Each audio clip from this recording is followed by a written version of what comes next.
and you can tell me how it works and what the logic of it is. Does you know this story here? Yeah, I have read. You read it, yeah, you read it, yeah. Okay, so yeah, well, I apologize for repeating it. Okay, I'm sorry. Read, but I forgot it. Yes. Okay. Right. Okay. So there were two Brahmin boys. One was called Sumedha, and the other was called Samavan. Two Brahmin boys, poor families. Okay, they wanted to get married. I mean, they arrived at marriageable age. Their parents wanted them to get married, but they had no money. These were learners' boys. They had a good Brahmin education, and the parents said to them, "You go to the court of the king, the local king, and you know, give him a show of your erudition, and he will give you money, and you'll be able to get married." Okay, it's simple and very pragmatic man. So they did that. They went to the court of the king. He was very impressed, but he said, "You know, actually, I don't have any money to give you today." But he said, "There's this queen called Simantini. She's in the next kingdom over there, and every Monday, Soma Shiva's day. That's the day of Shiva, Somava. Every Monday, she welcomes couples into her home, and she sees them as Shiva and Parvati, and she feeds them, and she gives them gifts and gold and things to wear and things like that, and sends them away. So the king says, I think what we're going to do," says the king, "is we're going to make one of you into a woman. We'll dress you up. Big samava. Yeah. We'll dress you as a woman. And you'll go there, and she will think that you're one of these couples, and she'll give you food and gold and all those kinds of things. And so the two Brahmin boys say, "No way we're going to do this. This is kind of telling a lie. This is something false. This is against the Dharma. We cannot do this. Our fathers will never allow us to do it." The king says, "If you don't do what the king says, and actually the king has the right to punish you, I will punish you as if you were Dalits."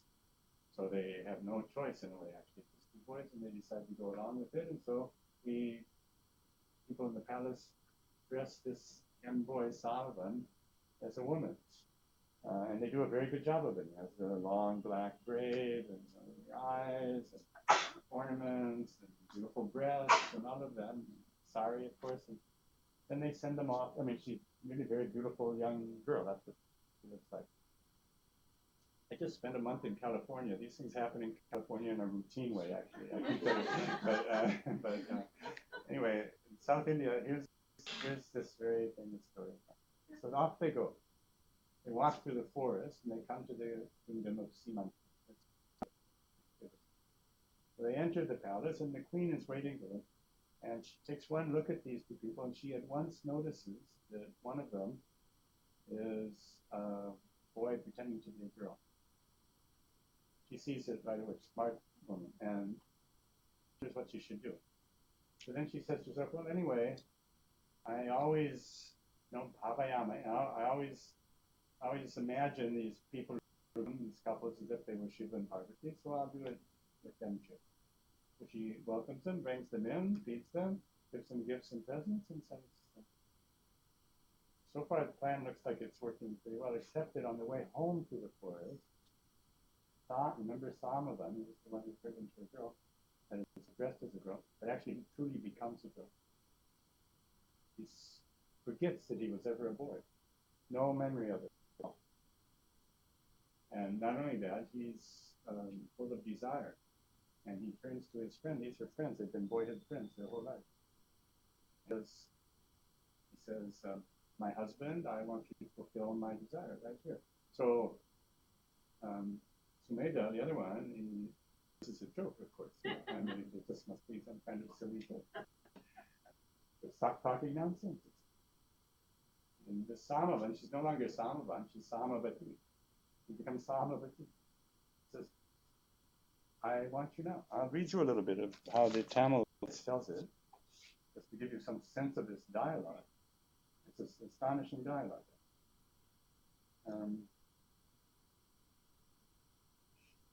Okay, I'll just read you a couple of paragraphs. She was begging them. First she says, "If you refuse me, I'll simply die. When sharp-eyed filled with desire, it is not right for a man to reject." She was begging him, playing with desire. Sumedha arguing along the path, was sure his good friend and companion was teasing him. So he gave no answer and kept on walking. But the woman, with eyes dark as the moon Thea, addressed him again. Now, right here. The Brahmin lad, still not realizing how fully his inseparable friend had become feminine, turned, a little mournful, to study his face. Not an iota of the masculine was left in it. Amazed, he saw that everything about his friend had melted into a line of divine-like grace. Her luminous, budding breasts, her sandal face, her long, thick curls, black as night, her face pink as the full moon, and like fish darting through the moon, the long eyes shooting lethal looks, the red glow of her body like an unfolding bud, her bangled wrists, delicate fingers, bejeweled belt, the perfection of her loins. He didn't know what to praise first, but it was clear that apart from the goddess Lakshmi on her lotus, no other woman in the world could compete with this beauty.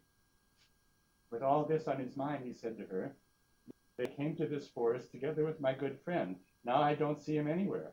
I'm astonished to find you here close. Who are you? How did you get here? Tell me." She smiled and said, "My dear husband, listen, I used to be your friend Samavan." Suddenly she remembers. First she forgot everything. Now she remembers. "Now I'm a woman named Samavati. In fact, I'm your wife. Desire to make love to you drove me to speak. Embrace me. I'm weak with passion." She was begging him, and the young Brahmin replied, "You wicked woman, you're a bad one, and what you say is also bad. You've forgotten your noble descent from Sarasvata, your pure family, the greatness of your discipline. You're speaking like some courtesan, words remote indeed from the rules of the Veda." She says, "In this world, what all women want is to make, isn't it?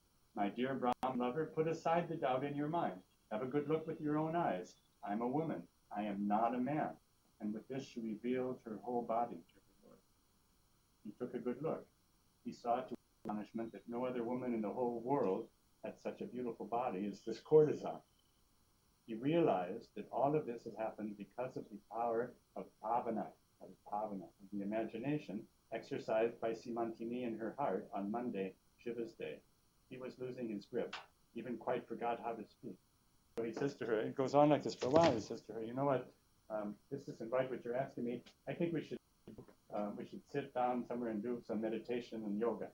And if that doesn't work," he says, "if that doesn't solve this problem that we're in, then, we'll talk further and see what happens." But actually, she loses patience with him, and she attacks him and almost rapes him.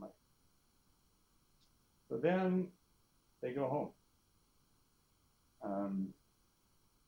They go home and now have to tell the fathers, the parents, the fathers what has happened. So the father of this Samavati, who used to be Samavan, you can imagine he's very, very, very distressed.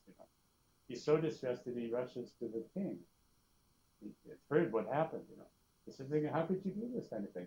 I had a Brahmin boy ready to be married. Now he's turned into this burden of a girl. What am I going to do?" He says, and if you don't find a way to resolve it, can't you turn her back into the boy? That's what he wants the king to do.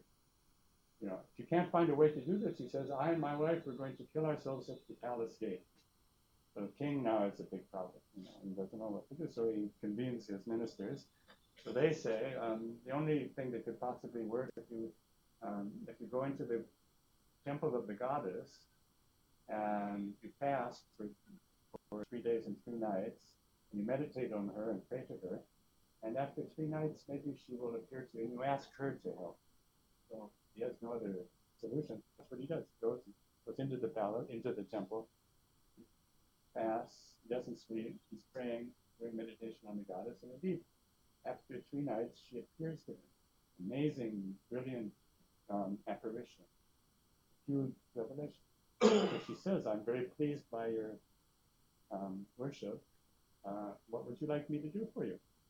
And he says, "Well, actually, what I want you to do is to take this Brahmin girl and turn her back into the Brahmin boy she originally was."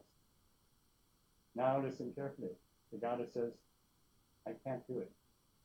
What my devotees imagine, whatever my devotees imagine, not even I can change that." She says, "The best thing I can do is that I can make your wife pregnant with another child." who will be a male child. That she can do. That's what they want. Meanwhile, she says, I suggest that you marry these two people to one another, the boy and the Sama. So that's what happens. That's what happens. These two boys, whoever they are, they're married, and the father of the parents of Samavan had another child. So that works out, and the king goes on being king for a long time. Although the text says he has a lot of doubts in his mind, as you could easily imagine he might. Right? That's the story of Simanti. So here's the question: what is this all about? Why this is? What can we say about it? And again, I wanted to say this is the most popular story in the Brahmottara-khanda. Very, important text. People have liked this text. And this is a 16th century text, Tenkasi again. You can see there's a certain fascination with Allah. So, why does it? Maybe you could explain to me, how is it that it works? Something happens, but how does it work? What's the logic? Visualization of the god or goddess or the worship is not new in school. That's what my question is like. It has been happening for a very long time. Yeah. While you are worshipping or visualize the goddess and gods. Yeah. So why is it so particularly potent that this is So that's again this why question, how and why question, and I'm prepared to offer some explanations for it. Let's first try to understand it a little bit. Yeah, it's true. This isn't the first time that such a thing. Not the first time. I mean, if you read the Saundarya Lahari, great tantric text, it offers you a program by which anybody, including a male worshiper, can turn himself into a goddess. But it's not so easy. It's not so easy. It's a rather long, arduous business. I mean, that's a fascinating thing in its own right. Offers you a program by which you can turn yourself into this goddess. But here's something else happens. I mean, here it's a little more complex, isn't it? Because, first of all, we know why it happened. It happened because Simantini imagined him as this, or saw him as this girl, right? So first of all, what does it mean about the imagination? Imagination is, first of all, it operates in ways that seem to have nothing to do with the intentionality of the object, the person who, right? I mean, Samavan didn't want to become a woman. So it happened because that's an amazing thing. It's a kind of, almost an automatic result of some imaginative act on the part of somebody else. As if this imagination was transitive, that is, it works upon somebody else. It's a transitive measure. It has an objective component, and it's non-volitional in terms of the object of it. I think that's a strong statement, and a little different. I think it's also interesting that someone, takes on the roof of the woman, right? Yeah. Between the two, it's this one, right, who takes on the roof of the woman, right, and may not actually consciously sort of, right? Yeah.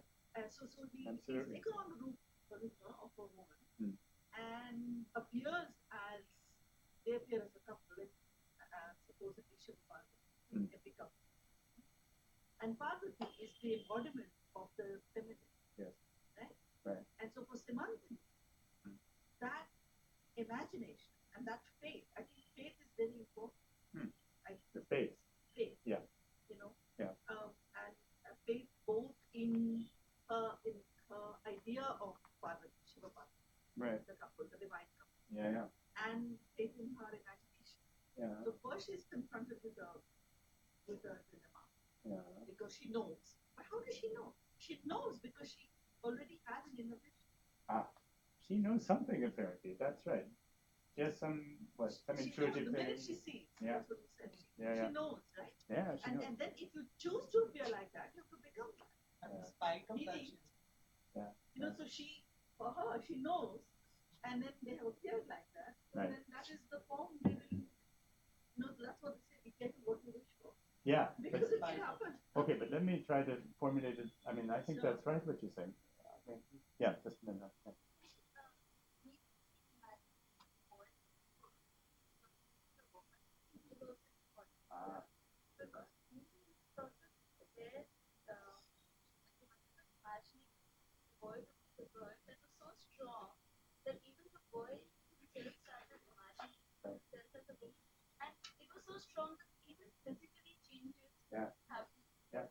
think that's true. There's a mutual aspect.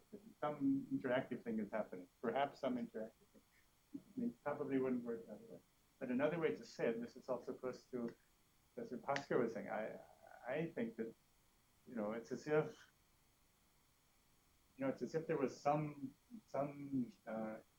place in this boy in his mind, maybe to begin with. Maybe it was somehow brought out by the fact that he was in this woman's guide. But somewhere in his mind, and his sense of himself was some feminine part. Perhaps the deeper part of it would not be surprising in this particular world, believe that the real self, if you want to use that word, the deeper self of this boy was anyway a kind of goddess self. Except that he was perhaps not aware of it. But she saw it. I think he is that she must have seen it. That is, that she paid attention to it. And again, you keep coming back to, we talked yesterday, the day before, seeing and looking, but you can see it. It's one thing to see it, but she paid attention to it. It's that attentiveness that may have actually produced it, given the fact that probably within him also something was happening. Some imaginative act of his own, or some fantasy act, or some, whatever it is, some persona that existed in him, and that she, by paying attention to it, brought some kind of manifestation, or something like that. But in any case, no matter how we understand it, you'd have to say that at a minimum, that this kind of attentive imagination seems to be amazingly potent. Yeah, amazingly potent. And there are other elements in it that are important. I'm actually listening to the sentence that the God herself says to the king at the end. He says, "What my devotee imagines, not even I can change that. That imaginative act overrides everything else." Another interesting part of this is that there's a certain amount of sort of skepticism built into the story in an interesting way. You can hear it in what the two boys say to one another. Especially Sumedha, he's the one. He doesn't believe that this could be real. Right? There's a skeptical kind of atmosphere or something like that. There's some skeptical organization at this point. That seems to be, I think, not accidental, but intrinsic to the process. You guys talk about skepticism at that initial moment when the two boys had to pick a role. Yeah. One chose to become the girl in spite of the. Yeah. It's not clear exactly if they were offered a choice. I don't know if the king may have said, "You're going to be." I don't know. We don't know that. But yes, he took it. He assumed the role. Yeah, he assumed the role. It's not random that Samavan is chosen to be the star. In fact, in general, I think one could say about a story like this is if you're talking about non-random causality. These are non-random effects. No matter how we kind of, But it's not a linear causality either. Yeah, it's not exactly a linear causality. That's true. There are a lot of kind of leaps and gaps in it, kind of imaginative leaps. In fact, the way we're telling the story, it has like layers of imagination and power coming together to finally culminate in what the goddess says, "I cannot change what imagination has already done." Yeah. It's stronger even in the goddess herself. Another piece of this, I just want to have to stop in a couple of minutes. Another piece of this, which is worth mentioning, I think. We talked about this last week. See, what is it in her? In Simantini, she has some sort of empathic or sympathetic imagination. Right? It's not just that she can see and that by seeing it, she produces this effect. That, in a way, is true. But it seems to work only because there's some kind of amazing sympathetic resonance between these two minds. So, we were talking about different imaginative processes. Here's one element in an imaginative world, in a world where this imagination is so central to the mental process. It allows for a kind of causality which is not the standard linear causality that one thing is just the simple result of another. It's a kind of non-linear causality in which there are these sympathetic transmissions or something like that, in which something can be caused to come into being, even though in a sense it's already there. And that's an what is that? Be attentive. Yeah, I think it is a lot to do with the attention. That's what I've been trying to say over and over again. If we're going to talk about imagination in this world, in that 16th century world, we cannot talk about it without the allied mental function of attentiveness, which is in fact classed as a kind of imagination. Right, totally different area. Yeah. In the non-conventional systems of visualization works. Yeah. And one of our students worked on the healing theater of the Kari tribes, southern tribal community. Yeah. There, when somebody gets sick in the community, what they do is they're taken into a trance, and the shaman locates different objects from the landscape of the Kali tribe in different parts of the world. Invokes the protective deities of those hills, those forests, and so on, right. ponds and rivers and so on, and tells them to heal the person. And in majority of the cases, healing happens. Yeah, it works. So here, the healing is completely passive. Right. And this is done not in an esoteric situation, in full public view of the community. Right. But there too, perhaps some kind of sympathetic resonance must be. Precisely, it's willing to be transformed. Yeah. You know, And even in the case of non-conventional therapy, if somebody is too skeptical, it doesn't work. That's also true. Yeah. It doesn't work. That's also true. So we're getting into very deep waters. I don't know how deep we want to go into these waters, because this means we're going to take these things seriously. And in the Tantric tradition, the whole question of nyasa, invoking different deities and different things. So that's what Bhavana Upanishad is all about. Bhavana Upanishad meditates. I know. The human body as Sri invokes so many deities, different parts of the body. Bhavana Upanishad actually is one of the texts from this period. It belongs to this. I know of a place in Andhra, northern Andhra, a very remote village. The fascinating thing, people go there for divination. Sometimes when they're sick, or whatever it is. And you know how it works? There's people there, the whole village is mostly specialists in this kind of thing. And what they do is the person arrives from outside the village, they come and smell the person. They smell the person, then they go to sleep and they dream whatever they want to offer as a kind of therapy. Huge rates of success. There's also That's amazing. Huge rates of Dargah, Andhra Pradesh, one of Kannada Pradesh. Right. And people who have problems, they go there, they sleep, and the Baba appears in the dream, heals them. Okay, so here I'm a little afraid to go any further along this path, that people will say, we better never invite Shulman back, because look what he talks about, But yeah, you can see how close we are to that domain, to some domain where it's sort of conventional causality, as we know it, suddenly seems to be rather limited compared to these other indirect forms of causality. Yeah, please. Seems to me that there's this sort of integral connection as well with bhakti. So in the bhakti of the bhakta and the devotion, the idea of, that's why faith, I suppose, devotion. And the fact that the bhakta can actually bring into that state. And that the real of the things you can Nina and whatever she's saying. And the fact that real of existence of being is completely different. Right.